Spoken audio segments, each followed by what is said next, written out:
How feelings mask the soul. If at this moment you could completely calm your body, your thoughts, and your emotions, you would instantly become aware of your true self, the soul, and of your great body of the universe, throbbing with the joy of God. The soul would be established in its own state. Isn't it strange that the joy of God is there, yet you cannot feel it?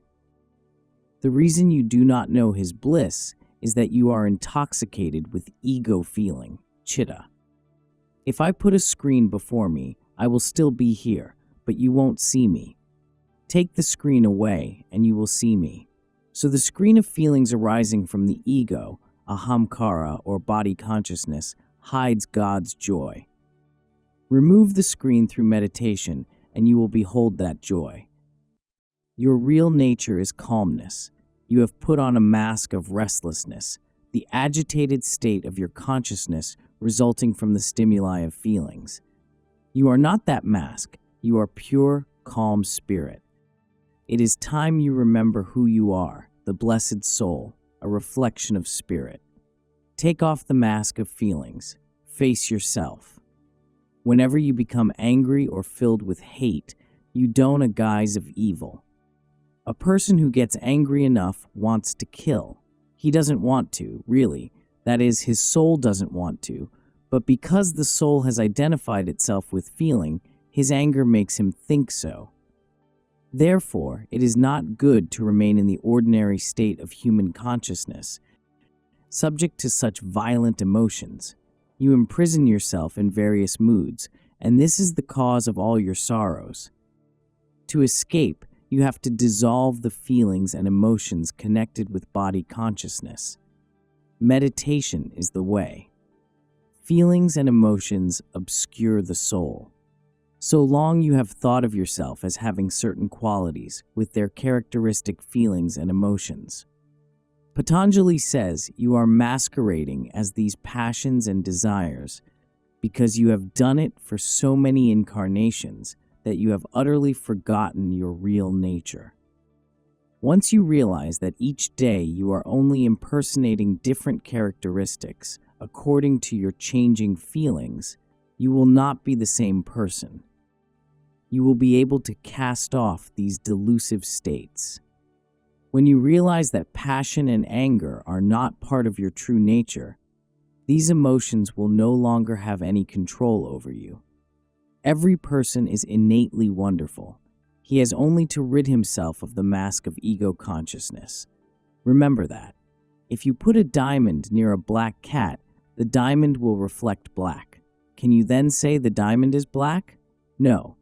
As soon as you remove the black cat and allow light to play on the diamond, it dazzles with its own natural luster. The black cat is your restlessness, which darkens your consciousness with emotions and obscures the light and joy of the soul. The very nature of restlessness is such that by the time you are feeling pleasure from one thing, you are already looking for something different, a persistent discontent stirred by feeling. But bliss, the joy of God hidden in your soul, is always new, always constant in your consciousness. Because it gives complete satisfaction, there is no more restlessness in you. I hope you understand the value of what I am telling you today. It is the way to freedom from all sorrow. Indulgence enslaves the soul. Perfect control of feeling makes you king of yourself. Never be addicted to anything or bound by any habit. Drinking coffee doesn't necessarily mean you are a slave to it, but if you have to have your coffee, then indeed feeling has enslaved you. As soon as you say, "No, I don't need it," let that be the end of your bondage. I never allow anything to bind me. I can eat or drink something enjoyable and then dismiss all desire for it. The thought of it is gone in that instant. Start by not catering to likes and dislikes, and give that same training to your children. You spoil your children when you say, "What would you like to eat? Do you care for spinach? You don't have to eat it if you don't like it." By such indulgence, you make your child a slave of feeling. You may say, If we do away with our feelings and likes and dislikes, won't we become like dumb matter, useless to the world? Is that what Patanjali teaches us? No. He says that when you have mastery of your feelings, you abide in your true state. The true state of the self, the soul, is bliss, wisdom, love, peace. It is to be so happy that no matter what you are doing, you enjoy it. Isn't that much better than to blunder through the world like a restless demon, unable to find satisfaction in anything? When centered in your true self, you do every task and enjoy all good things with the joy of God. Filled with His intoxicating bliss, you joyfully perform all actions. Many people think that the Hindus teach a sort of mental annihilation, the supposed result of the cessation of desire. On the contrary, the goal of Hindu philosophy is permanent bliss. There is no freedom or happiness in ceasing to exist. The very thought of it is painful. A joy that never grows stale is what you want, and that is what Patanjali teaches you can have by becoming established in your true soul nature. A balanced attitude nurtures soul awareness. Then comes the question, how can we really take interest in anything if we neutralize desires and feelings? You have seen those who work without any interest in what they are doing. Their work and attitude show it. They don't care about the result, so long as they can say they are doing their job.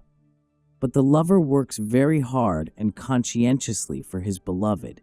He will do more for the one he loves than he will for himself. This is the way to serve God, and this is how we will feel if we love God. We will work joyously for Him. At one extreme, there are people who have the idea that to get ahead in life, they must work non-stop, like automatons. But the other extreme is just as bad. As soon as these people become interested in spiritual matters, they lose interest in everything else. That is the wrong attitude. It is one reason India lost her freedom. She misused the doctrine of non-attachment. She thought, so what if dirt accumulates in the hermitage? It is all right. Why bother? To do anything about it requires too much concentration on material concerns. Be non-attached. Renounce all material activity possible. Such an attitude hides mental laziness under a cloak of false spirituality. I found that truly great masters are very interested in the world, but without any attachment. When Master was given something nice, he was conscientious about looking after it, but if it was broken, he would only laugh. My care is over. It has taken so much attention. He was truly non-attached. I also feel the same way. I appreciate whatever God gives me, but I don't miss it when it is gone. Someone once gave me a beautiful coat and hat, an expensive outfit, then began my worry. I had to be concerned about not tearing or soiling it. It made me uncomfortable. I said, Lord, why did you give me this bother? One day I was to lecture in Trinity Hall here in Los Angeles. When I arrived at the hall and started to remove my coat, the Lord told me, take away your belongings from the pockets. I did so. When I returned to the cloakroom after my lecture, the coat was gone. I was angry, and someone said, never mind, we will get you another coat. I replied, I am not angry because I lost the coat, but because whoever took it didn't take the hat that matches it too. Don't let your feelings rule you. How can you be happy if you are all the time fussing about your clothes or other possessions? Dress neatly in clean clothes and then forget about them. Clean your house and forget it. Once I was a guest at a very nicely arranged dinner party. I had much enjoyed the dinner, but our hosts were so nervous lest things not go right that it marred the whole affair. Those who are sensitive feel your nervousness. Why worry? Do your best and then relax. Let things go on in a natural way rather than force them. Then everyone around you will be relaxed too. Activity is not life, it is the expression of life. But some people are so constantly active that they make themselves miserable, exploding with emotion. The ordinary person is like a pendulum, swinging back and forth from one extreme to another, always moving, always restless. This is little more than an animalistic state. The yogi, on the other hand, is always calm, centered in his true nature, like a stilled pendulum. When he is active, he can go very fast, but when he stops, he is centered again in inner and outer calmness. So we must learn to work in this world with interest, but keep relaxed and unattached. I don't know how I could work without joyful enthusiasm. It is natural to have interest. Without it, we have no spring for motivation. Have the utmost interest in doing everything for God. Love Him so much that your greatest pleasure is to work and plan for Him.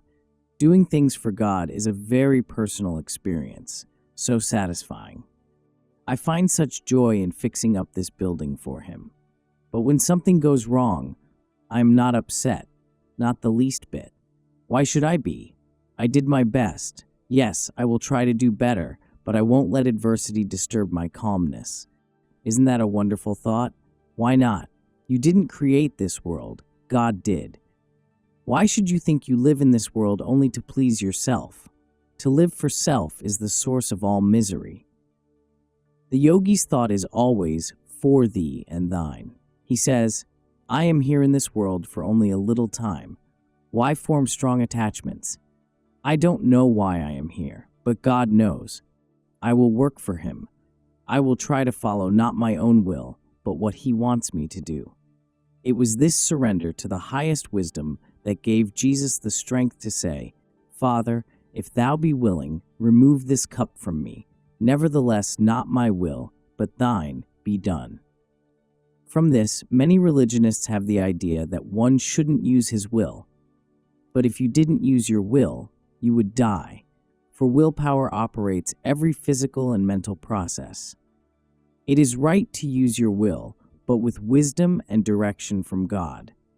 Otherwise, if you use your will wrongly, you will fall into error and suffer the consequences. Krishna said, Those who have mastered their minds become engrossed in infinite wisdom. They have no further interest in any fruits of actions.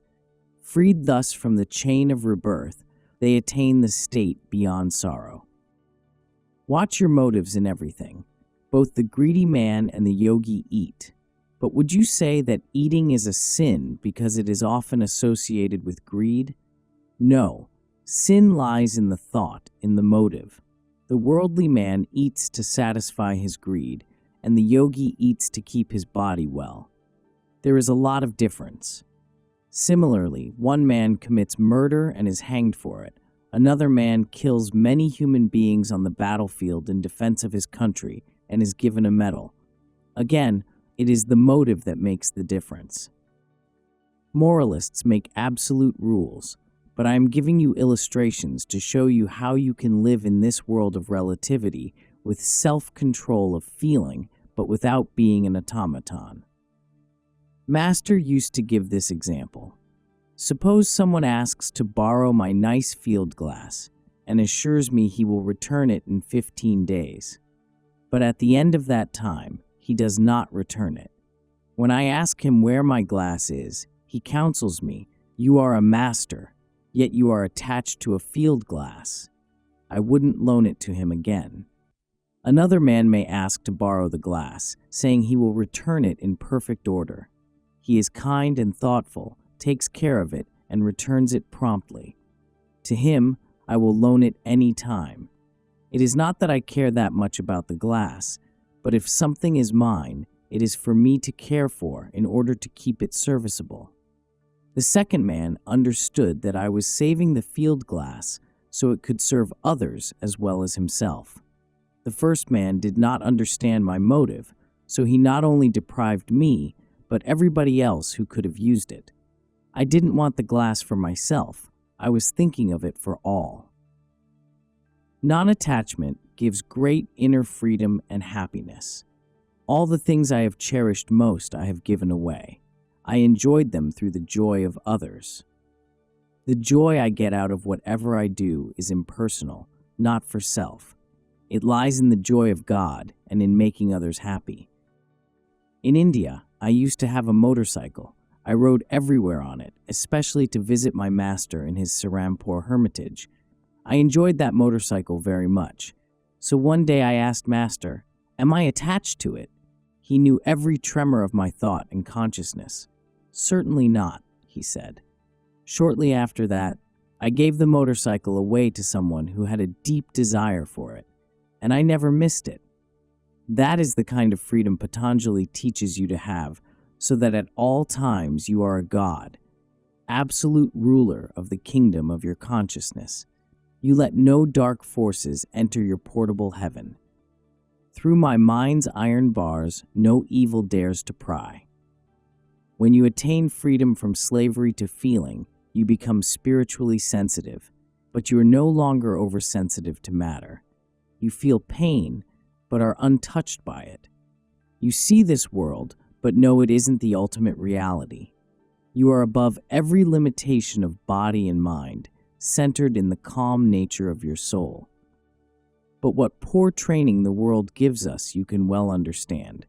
Either the father is mad and takes it out on the children, or the mother scolds without cause. What an example for the young. What a picture to place before them. It is better not to produce children unless you are willing to give them proper training. By withholding the right kind of discipline, you make them miserable all their lives. They acquire habits that prevent them from being themselves, their true selves. Of course, good habits are friends that help us, but wrong habits influence us to become demons. In the same house, you may find one person tolerating everything with calmness, and another who is all the time boiling with anger, jealousy, and other disturbing emotions. If you can always remain calm, isn't that much better? If God got impatient, think what would happen to this world. Fortunately for us, he remains calm. He has perfect control of feeling. One part of him, his absolute nature, is never restless. Even though as creator, he knows what is going on here because he exists in all. So should we be ever calm in our soul nature, in spite of any turmoil around us? When someone comes to me in a violent state, dancing with anger, I can see that he is suffering. No matter what I would say, he wouldn't understand because of his agitation. But if I have control over myself, I can humor him until I have calmed him and made him receptive to reason. I have never lost that calmness of my soul.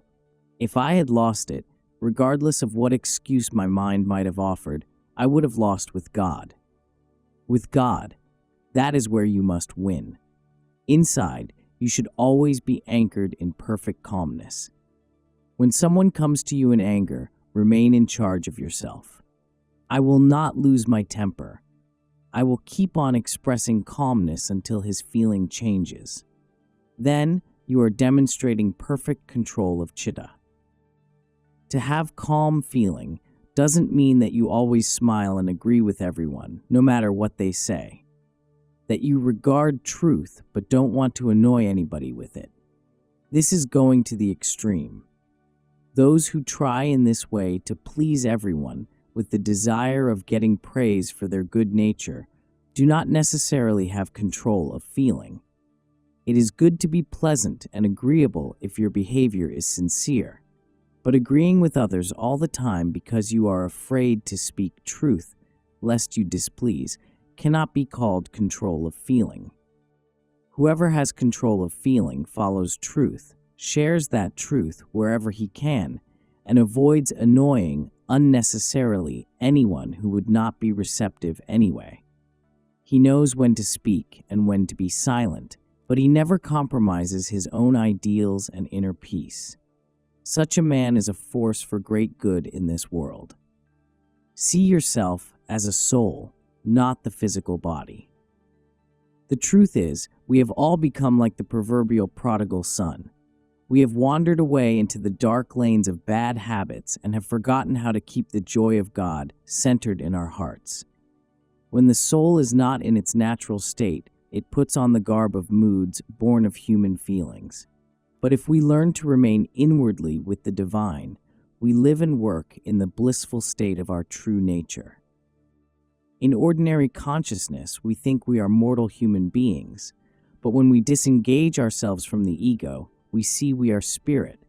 Delusion causes us to imagine disease, fears, and all other limiting conditions of the body and mind. Can you imagine that you are not a man or a woman? Yet this is the truth. In the divine joy of the soul, the consciousness of sex is entirely lost. Even in childhood, I used to see that I was apart from my body. I remember one day as a young child, I was in that state of ecstasy and came from my bath unclothed. When my aunt saw me, she slapped me. I didn't realize why she had hit me until she sharply reminded me I had forgotten to put on my dhoti. Nothing God has created is sinful. Man created sin by his wrong thinking and misuse of the potentials God has given him.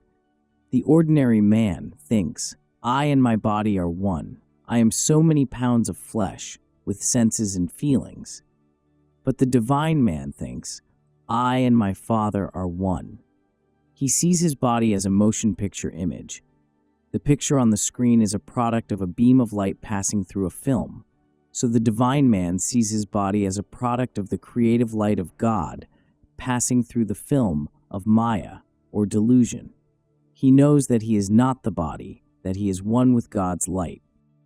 An actor forgets he is acting and begins to live the part. We are like that. We have forgotten who we are and that we are only acting out a role on earth. When an individual doesn't remember his omnipresent blissful self, he masquerades in the garb of feeling and thinks himself a human being, limited to the body and subject to its suffering and death. See what a terrible transformation takes place. And throughout his whole life, he searches for the happiness of that blissful self which he already is. The restlessness of the worldly man is such that he never tries to meditate. He never tries to introspect and know himself. To develop the mind is far better than to just work, eat, and sleep as the animals do. But to remain forever on the intellectual plane is also a sin against your true self. For although you may get to the door of realization through intellect, you don't take the next step and open the door. Spiritual development is beyond the intellect. You can open the door of realization only through deep daily meditation. Practice deep meditation and retain its effects. And what you feel in meditation, you must keep with you all the time. Too often, people meditate half-heartedly as a matter of habit, and as soon as they are finished with the mechanics of meditation, they go back to their old state. You must plumb the depths of the peace and joy of meditation, and then hold on to the calm after effects. Then only will you change yourself. The body reacts to the changes of the 4 transitional periods of the day. Morning, the period around sunrise, noon, evening, around sunset, and night between 9 and midnight. It is very beneficial to meditate during these times. Deep meditation and perfect control of feeling by holding on to the calm after effects of meditation. These lead to samadhi, the ecstasy of self-realization and oneness with God. But the ecstasy of sabbakalpa samadhi, in which you enjoy bliss within but lose external awareness of the body and the world, is not enough. What you want is nirvikalpa samadhi, or conscious ecstasy. That is the highest state, in which you remain outwardly fully conscious and active, as well as inwardly fully perceptive of your God union. It took me a long time to achieve that supreme level of consciousness. Lahiri Mahasaya and Master used to be always in that state. In Nirvikalpa Samadhi, you can perform all your duties and face all the tests of life without ever becoming disturbed. Thus, success in meditation is the only answer to the mystery of overcoming human nature, so that the soul can become established in its own state, free from ego-created disturbances of feeling, centered ever in bliss.